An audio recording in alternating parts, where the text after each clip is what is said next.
Graça e paz, queridos. Abra a tua Bíblia comigo em 2 Coríntios, o capítulo 11, o versículo 3. Paulo externa nesse texto a sua preocupação.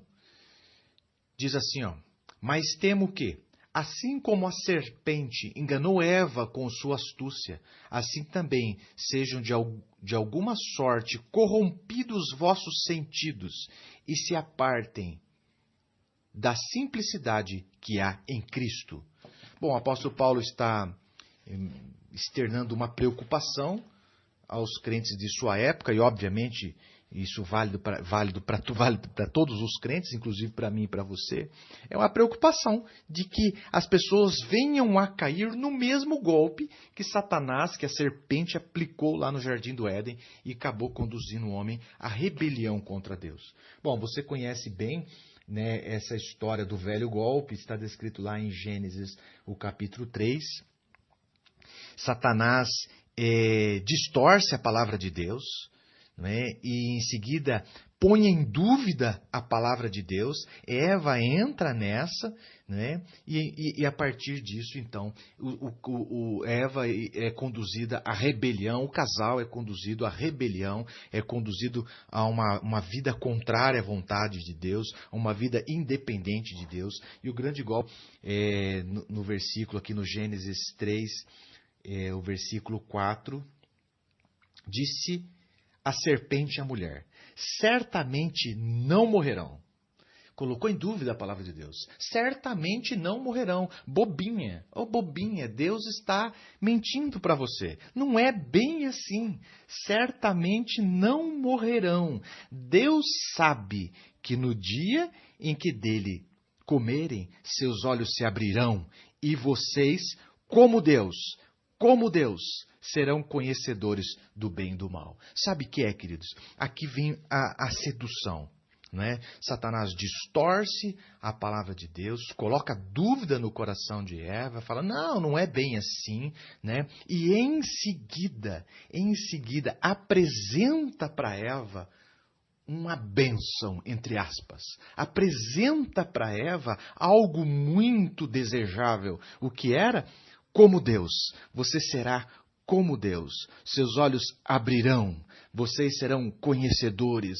Sabe, queridos, eu chamo isso de uma bênção que Deus não tinha para o primeiro casal. Sabe, não estava dentro do propósito de Deus. Deus não tinha isso para eles. Não é? Quando o mal se apresenta como mal, vamos melhorar isso aí. Sabe o que é? Quando as coisas se apresentam com chifre, rabo, cheirando enxofre, é fácil a gente rejeitar. Rejeitamos facilmente. Não precisa de muito discernimento. Agora, quando as situações se apresentam de uma forma bonita, esperada, serão como Deus, seus olhos abrirão, serão conhecedores. Querido, isso é muito sedutor. Isso é muito sedutor. No entanto, por melhor que pareça, Eva ambicionou por algo que estava fora do plano de Deus. Estava fora do plano de Deus. Deus já havia dito, isso não é para vocês. Ambicionou por algo que estava fora do plano de Deus. E o resultado, você sabe, O resultado foi desastroso. Foram conduzidos à rebelião, foram conduzidos a uma vida independente de Deus e foi catastrófico. Não é? Então, queridos, esse é uma parte do velho golpe. O velho golpe, eu quero dizer o seguinte, que uma parte desse golpe está em nos fazer entrar na nossa mente, gerando, distorcendo a palavra de Deus, gerando dúvida e nos fazendo acreditar em bênçãos que Deus não tem para nós. Nos fazendo acreditar em situações, em projetos que não está. Deus não planejou para a nossa vida. Nos fazendo sonhar com bênçãos que não está no projeto de Deus. E assim, queridos, passamos a ambicionar, jejuar, orar, fazer campanha por algo que Deus não tem para nós. Que Deus não tem para nós.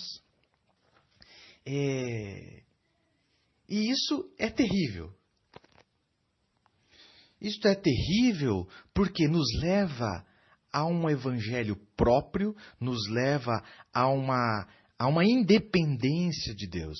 Nos leva a algo que buscamos o nosso prazer, o nosso bem-estar, buscamos os nossos objetivos. Não é? E então fica muito fácil entender por que as pessoas hoje, né, buscam a Deus como se Deus fosse um servo. Fica muito fácil entender porque as pessoas têm um entendimento de Deus equivocado, onde nas suas orações sempre está intrínseco de que Deus está para me servir, para me dar, para me satisfazer, não é? Onde fica muito claro que o homem é o centro de tudo e Deus está ali apenas para fazê-lo feliz, para fazê-lo alcançar os seus propósitos, não é? No entanto, esses propósitos, muitos deles não vão acontecer. O fim desses propósitos são catastróficos. Por quê? Porque não estão no projeto de Deus. São bênçãos que Deus não tem para nós. É assim que muitos, nessa geração, nos nossos dias, se afligem com muitas dores, se amarguram, se decepcionam e esfriam na fé, perdem a graça, não é? Por quê? Porque ambicionaram, Satanás entrou na mente e o fez acreditar que podia sonhar com algo que sequer foi consultar a Deus se Deus tinha para ele. Então, esse aqui está o primeiro ponto que eu queria abordar. Satanás manipula a palavra de Deus, nos cria dúvida e nos leva a acreditar em algo, num projeto que Deus não tem para nós. Com qual propósito? Nos afastar da intimidade com Deus, nos levar para uma vida espiritual independente de Deus, para uma fé independente de Deus. O segundo passo, um segundo ponto que eu queria abordar com vocês, e acho muito legal, que o apóstolo Paulo diz que, no texto ele fala o seguinte,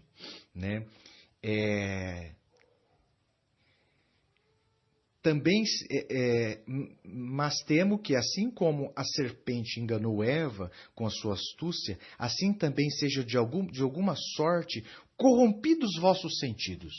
Eu quero dar uma ênfase nesse corrompidos vossos sentidos.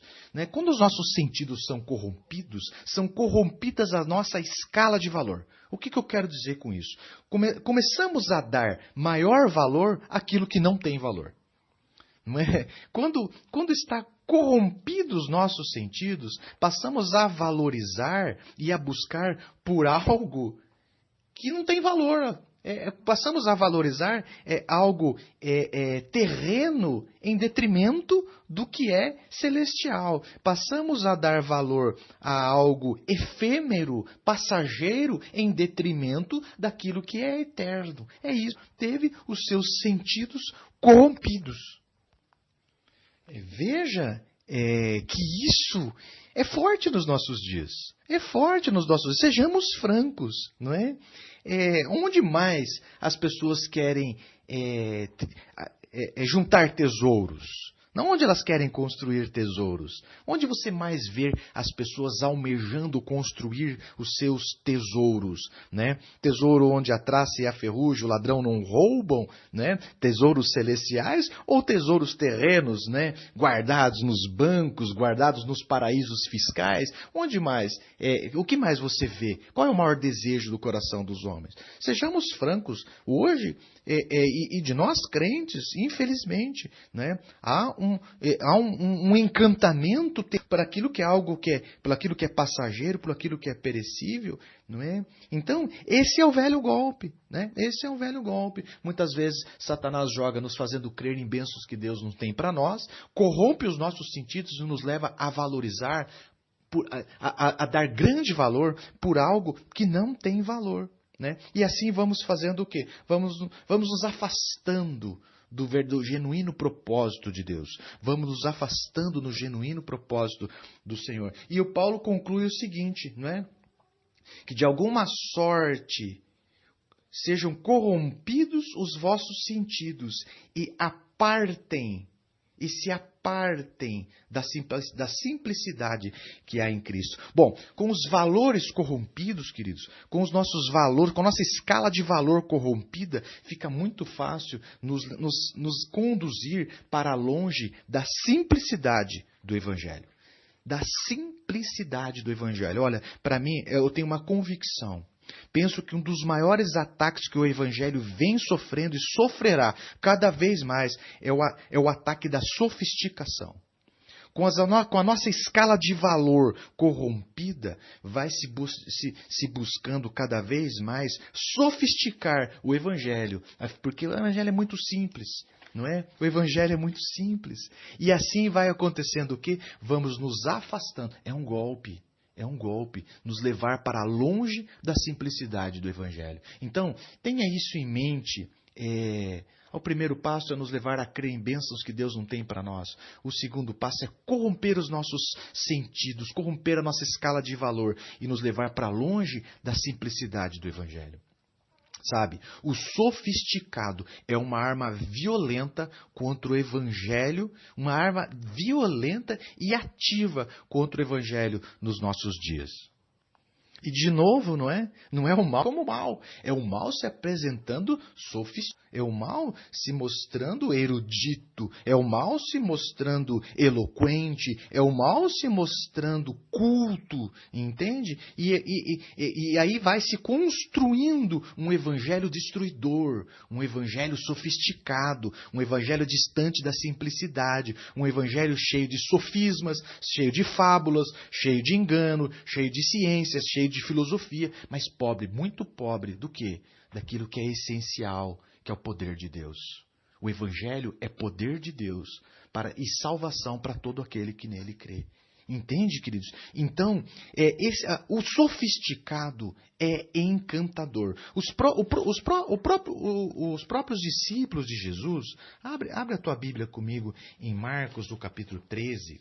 Você vai ver que os próprios discípulos de Jesus ficaram encantados com o sofisticado. E não é diferente conosco, querido. O sofisticado, ele é encantador. Olha os discípulos, né, diante do templo. Imagino que eles tenham terminado lá uma reunião na sinagoga. Marcos, o capítulo 13, versículo 1. Quando ele estava saindo do templo, um de seus discípulos lhe disse: Olha, mestre, que pedras enormes, que construções magníficas. Se você for ler essa mesma passagem em Lucas ou em Mateus, os caras estavam extasiados. Olha, mestre, que pedras preciosas, que riqueza, que detalhamento, que coisa chique. A ideia é essa. E aí, no versículo 2, Marcos 13, versículo 2, Jesus vai falar: Você está vendo todas essas grandes construções? Perguntou Jesus. Aqui não ficará pedra sobre pedra, serão todas derrubadas. Entende, queridos? Então, aqui está o seguinte, né? Os discípulos estão encantados com o sofisticado. Por ter os seus sentidos corrompidos, por ter a escala de valor corrompida, eles estão seduzidos pela aparência.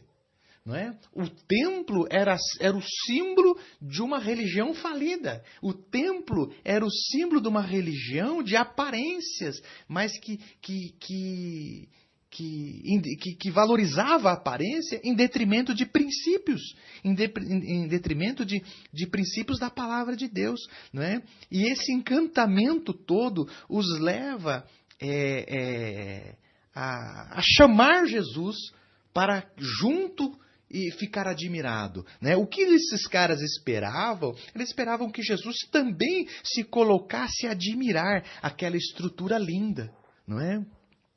Sinceramente, eu ali, né, do lado de Jesus, participando nesse momento, se eu estivesse ali, o que eu esperava ouvir de Jesus era assim: é o seguinte, essa estrutura, esse culto aqui, tá fraco, né? Isso aqui é expressão da carne, mas deixa eu te dizer, daqui a alguns dias e logo em breve, né, nós estaremos pregando naquele púlpito lá.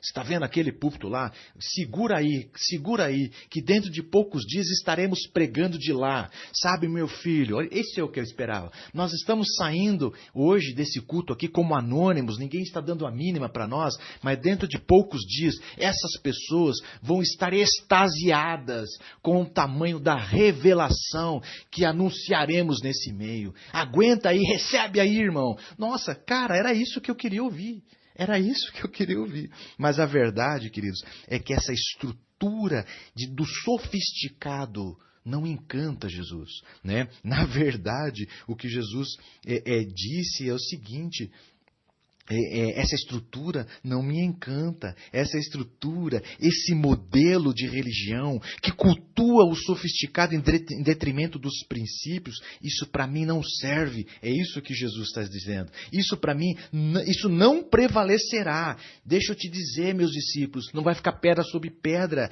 Eu estou na posição contrária a essa estrutura. Isso para mim é entulho.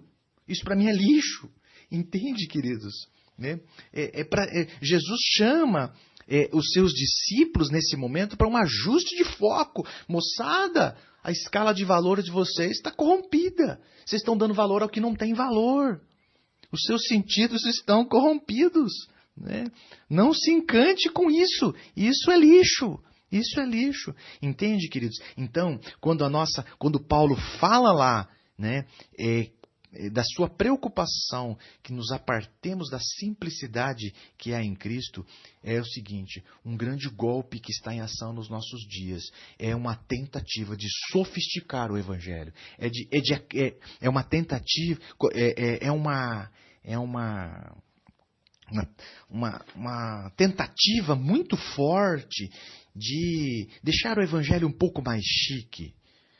Começa, e nisso, né? E nisso começa a se imaginar, não é? Que só Jesus é pouco, que só Jesus é muito seco para apresentar para o perdido. Não é? Então começa-se, pastor, precisa sorrir mais, precisa contar uma piada. Se a pregação fosse um pouco mais divertida, se o ambiente fosse um pouco mais leve, se a estrutura fosse mais bonita, e assim o culto vai deixando de ser transformador, o culto vai deixando de ser simples e transformador e se tornando num show, num entretenimento. Né? É a perversão dos sentidos. Passamos a acreditar, queridos, de boa, passamos a acreditar que a embalagem ela tem mais valor do que o conteúdo. E outro engano muito forte é associar, ter um entendimento errado acerca da simplicidade. Quando a gente fala de simplicidade, é importante deixar muito claro para você que simplicidade não tem nada a ver com pobreza. Simplicidade não tem nada a ver com ignorância. Simplicidade, a qual aqui nos adverte o apóstolo Paulo, não tem nada a ver com analfabetismo. Porque é um grande engano de Satanás e é nisso que se baseia a sofisticação. Para tentar fugir do aspecto de pobreza, analfabetismo, ignorância, pequenez, então se apela para o sofisticado. Meu querido, podemos ser simples e sábios. Podemos ser simples e cultos. Podemos ser simples e letrados. Não é? A simplicidade não tem nada a ver com isso. A simplicidade tem a ver, sabe com o quê? Com dependência de Deus. Com dependência de Deus. Sabe o que é? Você pode ter muita escola, você pode ter muito estudo, pode ter lido muitos livros, pode ter estudado com grandes mestres. Isso não tem problema nenhum. Louvado seja Deus. O melhor dessa terra é para os filhos de Deus. Mas sabe o que é? Temos que ter também a mesma convicção de Paulo. Decidir nada saber, quando estive entre vós, né? Vamos ler o texto, 1 Coríntios, o capítulo 2, eu já li várias vezes isso com vocês, aqui ó, o capítulo 2, eu mesmo, irmãos, 1 Coríntios, o capítulo 2, eu mesmo, irmãos, quando estive entre vocês, não fui com discurso eloquente, nem com muita sabedoria, para lhes proclamar O mistério de Deus, pois decidi nada saber. Sabe o que é? Eu sei muito, eu tenho escola, eu tenho cultura, eu tenho boa estrutura secular, mas decidi nada saber. Decidi nada saber entre vocês, a não ser Jesus Cristo e esse crucificado. E foi com fraqueza, temor e com muito tremor que estive entre vocês. Sabe o que é, queridos? Simplicidade é dependência de Deus. É dependência de Deus. O apóstolo Paulo era um cara que poderia cair fora desse negócio. Ele poderia ser um cara erudito, um cara cheio de 9 horas, cheio de ciência, cheio de filosofia. Entende? Lá em Filipenses, o capítulo 3, na altura do versículo 4, ele diz assim, ó, se alguém pensa que tem razão para confiar na carne, eu ainda mais. E aí nos versículos abaixo, ele vai enumerar vários pontos que alguns se apegam para confiar na carne, não é? E aí no versículo 7 ele diz assim, mas o que para mim era lucro, passei a considerar como perda por causa de Cristo. Mais do que isso, considero tudo como perda, comparado com a suprema grandeza do conhecimento de Cristo Jesus, meu Salvador, por quem perdi todas as coisas, e as considero como esterco para poder ganhar a Cristo. Sabe o que é? Paulo está com os seus sentidos bem ajustados. Aquilo que era lucro ele considera como perda. Sabe que ele tinha os seus sentidos corrompidos, mas agora ele recebe um ajuste de foco e fala, cara, o sofisticado é lixo. O sofisticado, tudo aquilo que a gente pode se alicerçar e se apegar para dar prestígio, para dar grandeza, para dar valor, isso aí é lixo. Não é? Ele entendeu bem aquela mensagem de Jesus. Isso é entulho. Isso é entulho. Entende? Então, queridos, o nosso desafio,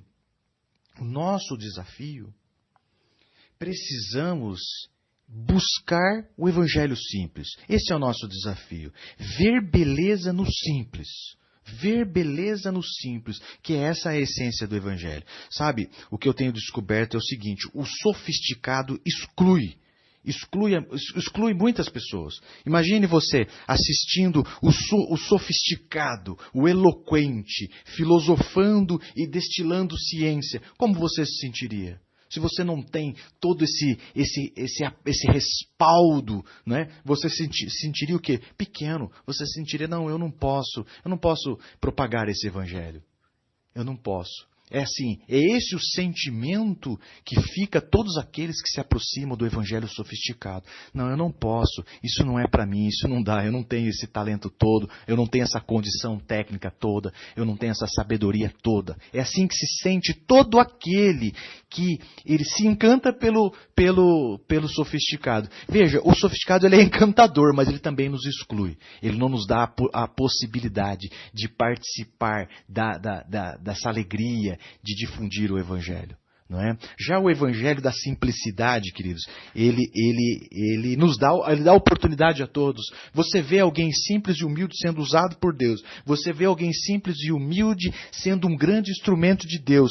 Você se sente encorajado. Você fala, eu acho que eu também posso. E você vai falar com o simples e que está com esse que é um grande instrumento de Deus. Ele fala, cara, demorou. Você pode. Você pode mesmo. Entende, queridos? Enquanto um exclui, o outro inclui. Enquanto um é intimida, o outro encoraja. Então, sabe, nós precisamos buscar ardentemente um avivamento da simplicidade. Precisamos simplificar o evangelho que pregamos. Precisamos simplificar o culto que prestamos. Precisamos, queridos, de um ambiente de corrigir a nossa escala de valor. E voltarmos para a simplicidade, onde os anônimos podem anunciar as revelações que vêm do trono de Deus. É isso, aquilo que olho nenhum viu, ouvido nenhum ouviu, escola nenhuma ensinou, filósofo nenhum disse. Sabe, queridos, isso está reservado da parte de Deus para ser revelado aos homens pelos que dependem dele. Para aqueles que dependem dele, para aqueles que dependem dependem dele. E quem depende é aquele que vive na simplicidade. Simplicidade é dependência de Deus. É um desafio para nós, é um desafio para a nossa geração. Parar de ficar sonhando com bênçãos que Deus não tem para nós. Parar de ficar ambicionando coisas terrenas e passageiras. Corrigir a nossa escala de valor. Precisamos corrigir as nossas escalas de valor. Passar a dar valor àquilo que realmente tem valor. Precisamos, queridos, urgentemente renunciar este evangelho de aparência, de espetáculo, de glamour, de show, que enche os olhos, enche o intelecto de seus espectadores, mas tem se mostrado incapaz de transformar o coração, incapaz de dar verdadeira esperança, incapaz. Voltemos à simplicidade do Evangelho. Eu quero te encorajar. Não se envergonhe do Evangelho. Não se envergonhe do Evangelho genuíno. Não se envergonhe da simplicidade do Evangelho. Sabe por quê? Porque o Evangelho é poder de Deus. É poder de Deus disponível a mim e a você. É poder de Deus disponível a nós. Queria convidar você a colocar-se em pé. Vamos orar e vamos fazer um ajuste de foco na presença do Senhor. Um ajuste de escala de valores na presença do Senhor. Coloquemos em pé, por favor.